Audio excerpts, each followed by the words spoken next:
Buenos días, buenas tardes, buenas noches, no importa la hora que nos vean. Bienvenidos una vez más a un video más de VideoJars. El día de hoy vamos a comenzar con la segunda unidad de la materia de análisis experimental mecánico. Ustedes se preguntarán, ¿cómo es que esta materia se llama análisis experimental si todavía no hemos realmente desarrollado algún método experimental? Bueno, porque la respuesta está en esta segunda unidad. En esta segunda unidad nos vamos a enfocar con el tema de las mediciones con galgas y rosetas de deformación, pero antes era necesario tener todas las bases teóricas que se abarcaron en la primera unidad. Pueden acceder a mi canal para poder ver esos videos, ¿no? Ahora, ¿qué son las galgas extensiométricas? Bueno, las galgas extensiométricas son fundamentalmente elementos electromecánicos o instrumentos electromecánicos que se utilizan para registrar deformaciones en el material. Si bien es cierto que nosotros al final del día queremos calcular esfuerzos, la manera en cómo están constituidas las galgas extensiométricas, dichas nada más nos permiten calcular deformaciones. Sin embargo, pues por la ley de Hooke que ya estuvimos platicando, pues fácilmente podemos obtener los esfuerzos conociendo las propiedades del material. Ok, vean ustedes qué es lo que ocurre con una galga extensiométrica fundamentalmente. Si ven las figuras que están del lado derecho, van a notar que la galga extensiométrica se instala sobre una superficie de un material. Y entonces vean ustedes qué es lo que ocurre cuando, por ejemplo, se tensiona ese material. Al tensionarse, vean ustedes que el alambrito que constituye la galga también incrementa su tamaño. Al incrementar su tamaño, ustedes saben que el área se va a hacer más chica, mientras que la longitud se hace más larga, ¿no? Esto debido a no solamente al efecto de Poisson, sino también a cuestiones relacionadas con la resistividad. Vean ustedes que entre las dos terminales, a las cuales yo coloquialmente les llamo las patitas de la galga, son las que registran este cambio. De hecho, es a partir de esas patitas donde hacemos las conexiones para luego poder hacer las mediciones apropiadas. Lo mismo ocurre con la compresión, ¿no? Al comprimir el material, vean ustedes que se contrae el alambre, obviamente el área se hace más gruesa, mientras que la resistencia se decrementa. ¿Esto por qué? Porque hay un principio de electricidad y magnetismo conocido como la resistividad del material. Vean ustedes, por ejemplo, aquí nosotros tenemos una imagen típica de una galga extensiométrica. Más adelante les voy a explicar con mayor detalle por qué tiene ese diseño. Pero lo importante aquí es que este alambre es un material deformable. Vean ustedes lo que ocurre.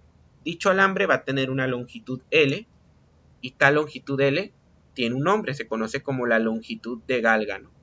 Aquí le vamos a poner esta longitud L aproximadamente, ¿no? Luego, esta longitud L también, pues otro parámetro geométrico importante de ese alambre es el área de sección transversal. Y finalmente tenemos aquí la propiedad material conocida como la resistividad, aquí denotada por la letra griega ρ. Ok, entonces, de las materias de electricidad y magnetismo, nosotros tenemos que la resistencia de un material es proporcional directamente a la longitud e inversamente proporcional al área de sección transversal. Esa constante de proporcionalidad es una propiedad material que se conoce como la resistividad. Y digo que es una propiedad material porque está relacionada con la separación que existe entre los átomos de dicho material. Es decir, esta separación es la que permite o restringe el movimiento de los electrones a través de dicho alambre, ¿no? Por lo tanto, estas características que vamos a ver se van a registrar en un cambio en la resistencia del mismo. Lo cual, en pocas palabras, es, si yo quiero conocer una deformación, yo la tengo que registrar a partir del cambio en su resistencia, ¿no? Bien, ¿y cómo se dan estos cambios? Primero, pues prácticamente vamos a hacer una derivada de la función de resistividad. Es decir, la resistencia, va a depender de tres valores, del ρ, de la L y de la A. Entonces ustedes saben por la materia de cálculo multivariable que pueden hacer una derivada total de la función.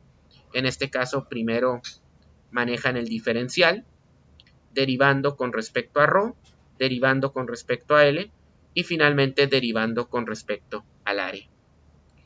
En el caso de los dos primeros términos tenemos una derivada relativamente directa, es decir, prácticamente sacar la derivada de R con respecto a ρ, pues esto sería igual prácticamente a L sobre A, de tal manera que si ustedes quieren llegar al diferencial de dr, pues L sobre A se va a multiplicar básicamente por D por ρ, es básicamente un manejo de diferenciales, ¿no?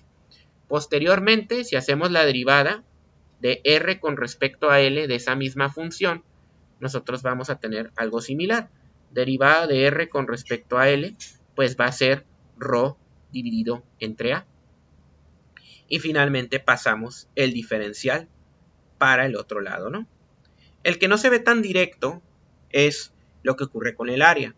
Si yo saco la derivada de R con respecto al área, como el área está en el denominador, esto de aquí también se puede escribir de la siguiente forma, ρ por L por A a la menos 1. Y la derivada de A a la menos 1, por regla de la potencia, sería básicamente A a la menos 2 por menos 1, ¿no? Por eso, esta expresión se puede reescribir como menos ρ L A al cuadrado.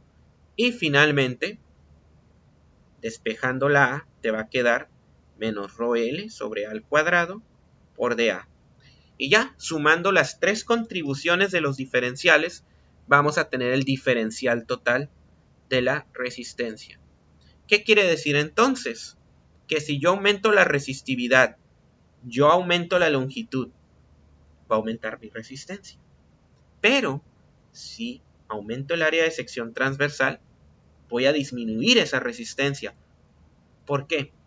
Porque tú cuando haces el área más grande, generas más huecos por donde puede pasar la electricidad. Entonces el paso de la electricidad es inverso a la resistencia. Y por eso se dice que hay una caída en ese valor, ¿no? Bueno, que son precisamente las conclusiones. Ahora sí, vamos a expresar esto como el dr sobre r. Esta cantidad va a ser muy importante de aquí en adelante, porque el dr sobre r es básicamente la tasa de variación de la resistencia, ¿no? Y esto es lo que vamos a ligar directamente a la deformación. Pero más detalles en eso más adelante, ¿no? Aquí lo que se está haciendo es dividir todo entre R, lo cual es igual a ρ L entre A. Así que de un lado metemos la R, del otro lado en vez de R metemos esto, de tal manera que aquí queda más clara la relación que existe. Aumento la resistividad, aumento la resistencia por relación directa de proporcionalidad. Aumento la longitud, aumento la resistencia. En este caso porque el camino se hace más largo. Entonces, al hacerse más largo, se entorpece el proceso de conducción. Pero si aumentas el área, disminuyes la resistencia. Yo siempre manejo la analogía de la carretera, ¿no? Veamos. Mientras más tardes en llegar, mayor la resistencia. Véanlo de esta manera. Mientras más larga la carretera, más tardas en llegar. Y el área lo puedes asemejar al número de carriles. Es más rápido llegar, en teoría, mientras más carriles haya, porque va a haber mayor capacidad para que los carros se puedan ir moviendo. Y el ρ, como es algo más intrínseco del camino, yo lo hago análogo a la neblina, ¿no? Se complica más el viaje cuando hay más neblina. Entonces, mientras más neblina, más larga la carretera y menos carriles, vas a tardar más en llegar. Y así es como se puede percibir de manera análoga la resistencia eléctrica. No olviden que estos videos yo no soy un especialista en el área de electricidad y magnetismo. Yo nada más estoy manejando estos conceptos desde una perspectiva de la ingeniería mecánica. Por lo tanto, es natural que me abrace de las analogías mecánicas para esto, ¿no? Bien, luego, otra cuestión importante es, ¿qué es lo que está pasando cuando alargamos el cable? Hasta ahorita no hemos hablado del efecto de Poisson, todo lo hemos dejado en la discusión de electricidad, ¿no? Pero también hay un efecto cuando yo estiro el cable. Si estiro el cable, el diámetro, que es la propiedad transversal geométrica, se va a hacer más chica. Y se va a hacer más chica pues en virtud del módulo de Poisson. Entonces aquí nosotros tenemos esta relación, ¿no? Luego, el cambio de área es básicamente el área final menos el área inicial. Y pues suponiendo que es un área de sección transversal circular, conocido el diámetro de un círculo, sabemos que su área de sección transversal es pi por diámetro a la cuarta dividido entre 4. El área final pues es pi por entre 4 diámetro final al cuadrado menos pi por diámetro inicial al cuadrado. Pero el diámetro final es aquí donde nosotros podemos meter esta expresión de acá, ¿no? Desarrollamos algebraicamente, cancelamos términos y también eliminamos el término, el segundo término que es muy pequeño. Entonces vean aquí que ya la tasa de relación de área, que surge obviamente, el área, yo la voy a definir como en términos del diámetro inicial. Vean ustedes cómo esta tasa de relación de área, yo esto lo paso dividiendo, va a quedar fundamentalmente expresado por este término de acá. Queda en términos del cambio de la longitud. Es decir, que si yo estiro el cable, el área se va a comprimir a una razón de 2 por Poisson. Eso es lo que me está diciendo esta expresión de aquí. Ahora, si nosotros sustituimos el cambio de área que acabamos de deducir, sabiendo que obviamente el cambio de área es menos 2 Poisson por dl entre L, vean ustedes que el negativo se hace positivo y sacando el dl sobre L como factor común, ahí tenemos un 1 más 2 Poisson. Entonces, si yo estiro el cable, voy a tener no solamente un estiramiento, voy a tener una contracción del área, lo cual va a redituar en un mayor aumento de la resistencia, ¿no? En este caso no aumenta de manera lineal 1 a 1, sino una manera lineal de 1 más 2 Poisson, porque estamos también incluyendo el efecto de compresión mecánica de la sección transversal. Bien, dl sobre L es fundamentalmente la deformación, que eso es algo ya conocido. Aquí podemos ver entonces que ya hay indicios de lo que queremos expresar. Recordando que la galga extensiométrica es un instrumento de medición electromecánico, porque prácticamente yo estoy relacionando un fenómeno eléctrico, como es el cambio de la resistencia, con un fenómeno mecánico, como es la deformación. Aquí simplemente estoy escribiendo esto como una constante de proporcionalidad, como una relación de proporcionalidad. Todavía no estoy entrando de lleno a lo que sería ya el desarrollo de la relación como tal, ¿no? Bien, aquí es donde ya llega la relación que les estaba diciendo. Bueno, ¿cómo se va a dar esta relación electromecánica? ¿O cómo la galga va a darme dicha lectura? Bueno, aquí tenemos la relación que acabamos de deducir. De tal manera que si yo divido toda la ecuación entre epsilon, voy a tener directamente lo que yo conozco como la relación electromecánica. dr entre r sobre epsilon. Por eso les decía que dr entre r iba a ser importante, porque va a haber una vinculación directa con el valor de epsilon, ¿no? Y del otro lado yo voy a tener estos tres términos de acá, que son absorbidos de manera conveniente por este valor de S sub A. Dicho valor de S sub A depende del material conductor, y aquí pueden ver unos valores, ¿no? Estos se obtienen, ya saben, de manera experimental, y existen materiales especiales para ello, como son los que aparecen aquí en las tablas. El más común, el de uso más común, el que vamos a usar nosotros en los videos de la práctica de laboratorio, es el Constantan, que tiene una sensibilidad a la deformación S sub A mayúscula de 2.1. Otro material muy utilizado y muy conveniente es el del isoelástico, que es 3.6. Mientras mayor la sensibilidad de la deformación, yo puedo registrar deformaciones más pequeñas sin que éstas sean ignoradas por el sistema electromecánico, ¿no? Bien. Ahora, hagamos un pequeño comparativo. ¿Qué conveniencia tiene utilizar el Constantan, además de que pues es uno de los materiales más utilizados y de uso de más larga data. Bueno, primero que nada posee una alta resistividad térmica, lo cual, como les voy a comentar más adelante, se traduce en una alta estabilidad térmica. O ya de una vez se los puedo definir. Esa alta estabilidad térmica significa que no importa que hagas el cambio en la temperatura, el factor de Galga va a permanecer relativamente constante, lo cual es deseable porque si yo esa sensibilidad a la deformación la mantengo constante, pues la temperatura no le va a meter ruido a la relación que hay entre R sobre E, que es lo que me está leyendo el sistema electromecánico, y el epsilon, que es la deformación que quiero registrar. Bueno, regresemos un poco a lo que estábamos platicando sobre el Constantan. Vean ustedes que este rango de estabilidad se da precisamente desde menos 20 grados Celsius a 193, que para muchas aplicaciones mecánicas resulta bastante conveniente. Asimismo, este material tiene una alta autocompensación térmica, la cual pues balancea el coeficiente de expansión térmica con una propiedad intrínseca del propio material, cuestión que voy a estar explicando a mayor detalle en los siguientes videos. Entonces, aquí el problema es que si bien estamos hablando de un gran rango de estabilidad térmica que ocurre por arriba de los 65 grados, bueno, pues esa resistencia térmica empieza a verse contribuida.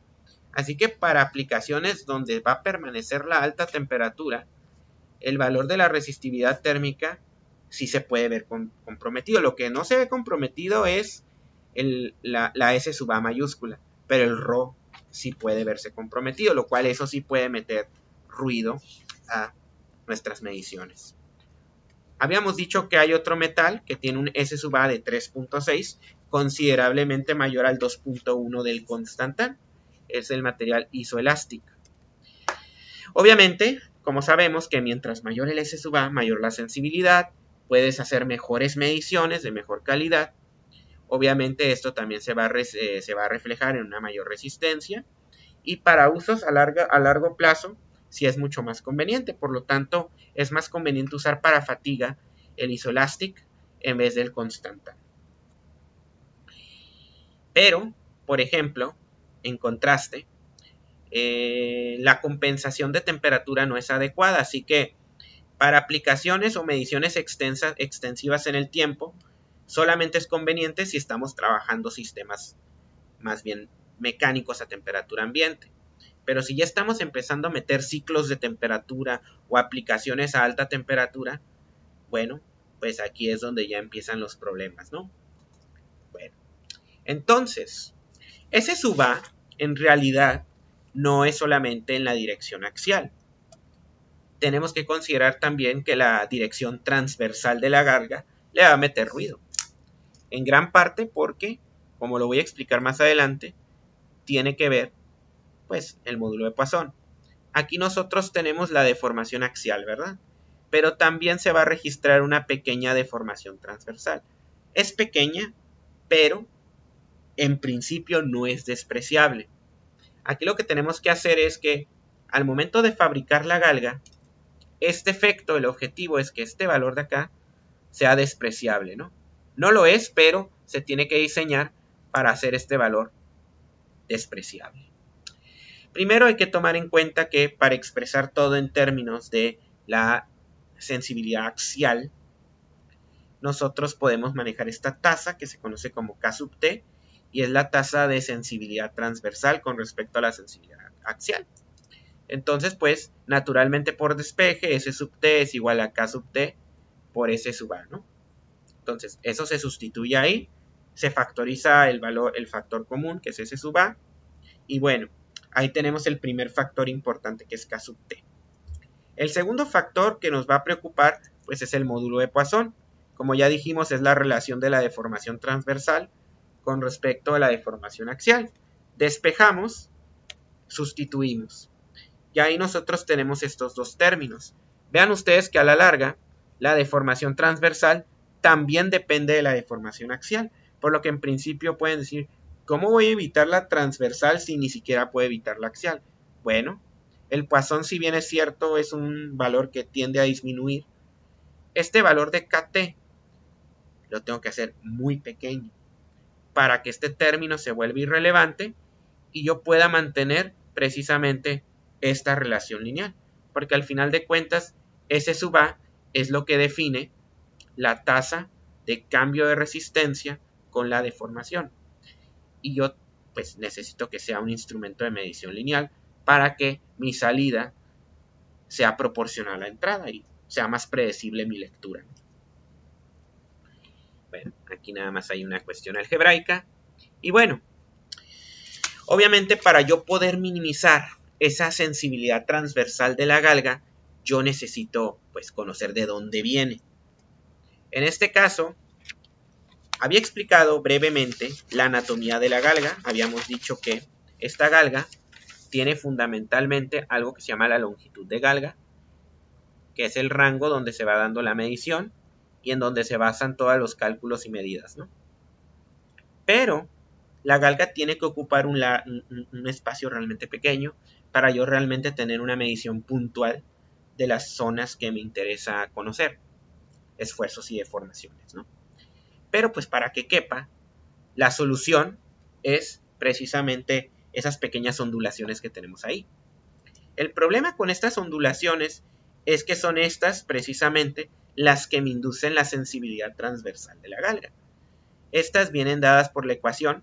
La fuente de esta ecuación y de la figura viene dada acá abajo.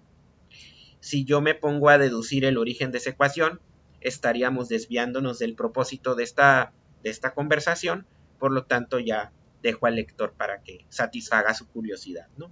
Bien, ahora lo importante de esta ecuación es que vean ustedes que existe una manera de hacer este valor muy pequeño. Y la forma de hacer este valor muy pequeño es que L sea mucho más grande que R. Porque si R lo vuelven muy chico y L muy largo, lo que va a pasar es que KT se va a hacer irrelevante, ¿no? Por eso las galgas tienen esta forma. Tienes una región de longitud de galga muy grande y las ondulaciones las hace chiquitas, ¿no? De hecho, para poder manufacturar estas galgas se utilizan métodos muy específicos para lograr esta geometría particular. Es decir, poder diseñar la galga para que quepa en un pequeño espacio sin comprometer, digamos, las medidas longitudinales. En pocas palabras, la galga se manufactura para que la medición me la pueda hacer en una sola dirección. Ahora, dicho esto, la galga, por lo tanto, al ser un instrumento que mide en una sola dirección, tiene que estar bien alineada. Estas flechitas que están impresas sobre el mismo instrumento me permiten alinear la galga de tal manera que no haya o no se den o minimicen los errores por orientación, ¿no? También aquí tenemos la dirección transversal para auxiliar en el momento de la orientación, ¿no? Bien, otras cuestiones importantes, estas terminales o patitas, pues es donde se conecta la galga. Ya más adelante les explico a qué se va a conectar. Pero es prácticamente el diferencial o la resistencia que hay entre estas terminales es precisamente la medición que yo quiero obtener, ¿no? Y finalmente, ¿qué otra cosa? Sí, para proteger la sensibilidad de esta misma galga y pues también protegerla contra humedad, contra cambios de temperatura, darle mayor estabilidad, se utilizan dos placas poliméricas de poliimida para sellar la misma, ¿no? Se suele también sellar. Muy bien. Dicho esto, obviamente pues ya si ustedes quieren analizar a mayor detalle de dónde sale el KT, pues pueden referirse a cualquier libro de mecánica de materiales avanzada y tratar los temas de vigas curvas y Castigliano, que por cierto el tema de Castigliano va a venir mucho más adelante, ¿no?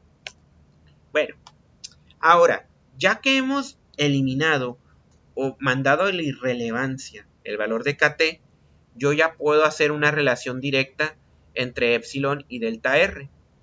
Y el valor de S sub A mayúscula se convierte directamente en S sub A minúscula, el cual a su vez va a ser igual a S sub G.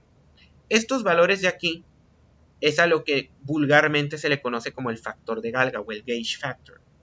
Este gauge factor es el que ya viene prácticamente estable al momento de fabricarse la galga, que para el caso del Constantan nosotros tenemos un gauge factor alrededor de 2.1. Usualmente en la documentación de la galga van a encontrar ustedes dicho valor. Y ahora sí, este gauge factor es el que me da la relación directa entre el cambio de resistencia medido y la deformación registrada en el material. Obviamente aquí lo único que estamos haciendo es comparar contra las antiguas definiciones, contra S sub A. Vean ustedes que S sub A se relaciona con S sub A minúscula, pero si este término se hace cero, pues S sub A mayúscula es igual prácticamente a S sub A minúscula por epsilon A. Y luego, pues el factor de galga, ya por comparación, voy a tener, el factor de galga pues ya queda definido por esta constante de acá, ¿no?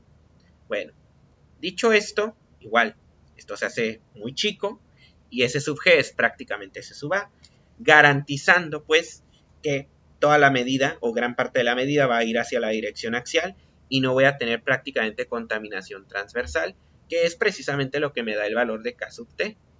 Y para eso yo te les quiero mostrar esta tabla. Y en esta tabla nosotros tenemos diferentes tipos de galgas. Vean ustedes que la diferencia que hay entre S sub G y S sub A son diferencias mínimas, que es justamente lo que queremos lograr. También vean ustedes que el valor de la sensibilidad transversal son valores muy pequeños y en gran parte se debe a que esta contaminación transversal pues precisamente también son valores muy pequeños, ¿no? Bien, ahora, ¿qué errores se van a inducir al yo suponer esta eliminación o ignorar más bien el K sub T? Pues retomamos el concepto de la sensibilidad axial, así como el factor de galga. Prácticamente estas dos definiciones las conecto. Ahorita, otra vez, como quiero saber cuál va a ser el error inducido, aquí K sub T no lo puedo hacer cero. Así que la pregunta es, ¿cuánto error se induce al yo ignorar K sub T? Bueno, pues aquí yo tengo entonces el valor de la deformación axial real, que en este caso se da cuando no ignoro K sub T. Pero si se ignora K sub T, yo tengo lo que se conoce como la deformación axial aparente. En este caso, hago K sub T igual a 0. Y si K sub T se hace igual a 0, pues esto se hace 0, esto se hace 0, y aquí me queda 1 sobre 1, que pues prácticamente me queda esto. Entonces el error aparente, pues yo simplemente comparo las dos ecuaciones y vean ustedes que al hacer un poco de álgebra, encuentro que el error me lo da este factor de acá. Ahora, vean ustedes que este error va a depender de dos cantidades importantes. Va a depender de K sub T y va a depender de esta otra, porque ustedes se pueden estar preguntando, ¿por qué cuando despejé epsilon A, aquí hay otro epsilon A? Bueno, porque realmente este no se toma así, se toma como esta tasa. Y esta tasa recibe el nombre de tasa de biaxialidad. Entonces, la tasa de biaxialidad y esta K sub T van a influir en el valor del error. ¿Cómo? Se puede mostrar en esta gráfica. Vean ustedes. En esta gráfica yo tengo pues estas líneas rectas y vean ustedes que yo quiero reducir. Lo ideal es estar aquí, porque aquí ya no hay ningún error inducido. Si el K sub T se hace muy grande, vean ustedes cómo las líneas se van divergiendo a partir del origen. Lo mismo del lado negativo. Así que el valor obviamente de K sub T deseado es lo más pequeño posible. El otro resultado es precisamente esta tasa de biaxialidad, que como ven, mientras más grande, también hay mayor error inducido, ¿no? Pues obviamente yo no quiero que haya ese error. Y por ejemplo, vean ustedes que cuando la tasa de biaxialidad es prácticamente 0, mi curva se ve muy poco afectada, ¿no? Entonces aquí, el error por sensibilidad, nosotros, pues es decir, lo que yo estoy midiendo con respecto a lo real, tiene que ser pues el menor error posible, ¿no? Obviamente. Y para reducir esos errores, en conclusión, yo tengo que reducir K sub T, que ya expliqué cómo se hace eso, pero también hay que reducir esta tasa de biaxialidad, ¿no? Entonces, ¿cómo se corrige el error inducido por la tasa de biaxialidad? Primero que nada, regresamos a la ecuación y definimos algo que se llama factor de corrección. Este de aquí se conoce como factor de corrección, el cual depende del módulo de Poisson, del K sub T y la tasa de biaxialidad, ¿no? Entonces, vean ustedes que ya en muchas ocasiones la S sub G nosotros la podemos multiplicar por ese factor de corrección y obtener SG asterisco. Y ya con SG asterisco yo puedo ya relacionar sin ningún problema el cambio de resistencia entre ya una deformación más realista, ¿no? Y estos valores se conocen porque, como lo mostré en la tabla pasada, esos valores pues ya te los da el material. Entonces metes ese factor de corrección, lo multiplicas por SG y ya te da pues ya la verdadera SG. Muchas veces no es mucho el cambio, sobre todo porque pues ya KT es un valor pequeño, Poisson también lo es, pero si realmente quieren hacer un trabajo de alta precisión, pueden trabajar o inducir ese factor, ¿no? Y pues, por ejemplo, para poder encontrar deformaciones en más de una dirección, aquí está el trabajo de Dahl y Riley, que en 1991 propusieron las siguientes relaciones. Sin embargo, lo que usualmente se hace en la práctica no es tanto utilizar estas ecuaciones, sino extender la galga lineal sencilla a unas rosetas de deformación. Y vean ustedes que estas colaboran de manera coordinada para poder calcular deformaciones en más de una sola dirección. Sin embargo, el desarrollo de estas va a venir en una próxima clase. Bueno, espero que con este pequeño brevario ustedes hayan podido tener una noción de cómo funcionan las galgas extensiométricas, de cómo se diseñan, cómo se construyen y sobre todo cómo se utilizan. Ahora, no obstante, todavía no les he explicado cómo van a ser las lecturas, simplemente les expliqué cómo funcionan estas galgas. Por lo tanto, en las siguientes lecciones les voy a explicar qué se tiene que hacer para poder leer la información que nos están dando las galgas. Pero eso ya es asunto de otro capítulo. Si les gustó este video, no olviden darle like y compartirlo con sus amigos. Si quieren ver más videos al respecto, al final de este les voy a dejar la liga a mi canal, la liga al playlist y también una liga a un video pues relacionado, ¿no? Asimismo, si quieren ver más videos, además de ir a mi canal, no olviden darle clic a la campanita para poder tener actualizaciones. Finalmente, si tienen alguna duda o comentario con respecto a este video, estos siempre serán bienvenidos, así que escríbanlos en la caja de abajo. Por mi parte sería todo. Hasta luego.